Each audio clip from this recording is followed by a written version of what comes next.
সাবেক প্রধানমন্ত্রী শেখ হাসিনার মেয়ে সাইমা ওয়াজেদ পুতুলের বিরুদ্ধে প্রতিবন্ধীদের সহায়তার নামে সূচনা ফাউন্ডেশন খুলে প্রায় 450 কোটি টাকা আত্মসাতের প্রমাণ পেয়েছে দুদক।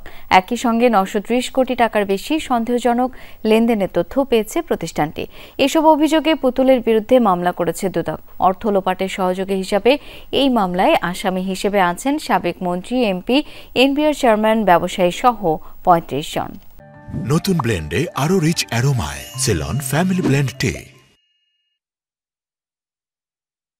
সাইমা ওয়াজেদ পুতুলের প্রতিষ্ঠিত সূচনা ফাউন্ডেশনের খোঁজে গত জানুয়ারিতে ধানমন্ডির 5 নম্বর রোডে অবস্থিত সুধা সদনে অভিযান চালায় দুদক। তবে নিবন্ধন অনুযায়ী প্রতিষ্ঠানটির দেওয়া ঠিকানার কোনো অস্তিত্ব খুঁজে পায়নি দুর্নীতি দমন কমিশন। দৃশ্যমান অস্তিত্ব না পেলেও 7 মাসের ব্যবধানে পুতুলের এই প্রতিষ্ঠানের বিরুদ্ধে অর্থ লুটপাট সহ নানা অনিয়মের প্রমাণ পেয়েছে দুদক।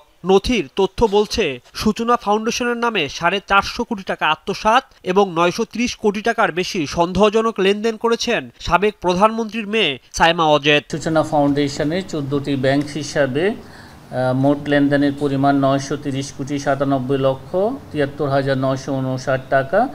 এই অর্থ থেকে 447 কোটি 95 লক্ষ 30,193 টাকা প্রতিবন্ধীদের কল্যাণে কাজ করার কথা ছিল, বা তাদের কল্যাণার্থে কোনো অর্থ ব্যয় না করেই এই টাকাটা আত্মসাৎ করা হয়েছে।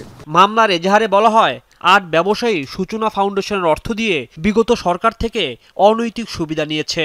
এছাড়া প্রায় 1 কোটি টাকার কর মওকুফের ঘটনায় এনবিআরের সাবেক চেয়ারম্যান নজিবুর রহমান সহ 15 জনের নাম এসেছে এজাহারে।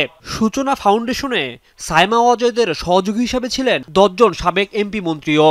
সূচনা ফাউন্ডেশনের ট্রাস্টি বোর্ডের 11 জন, যারা এখানে এই সূচনা ফাউন্ডেশনে যারা দান করেছেন, এরকম প্রতিষ্ঠান হচ্ছে 8টি, এবং রাজস্ব বিভাগের 16 জন কর্মকর্তা সদস্য রয়েছেন, যারা কর অব্যাহতির প্রয়োজনীয় অনুমোদন প্রদান করেছেন। বিশ্ব স্বাস্থ্য সংস্থার আঞ্চলিক পরিচালকের পদ পেতে বাংলাদেশ মেডিকেল বিশ্ববিদ্যালয়ের শিক্ষকতার মিথ্যা তথ্য দেওয়ার অভিযোগে পুতুলের বিরুদ্ধে গত মার্চে একটি মামলা করেছে দুদক। রাজীব আহমেদ, যমুনা নিউজ, ঢাকা।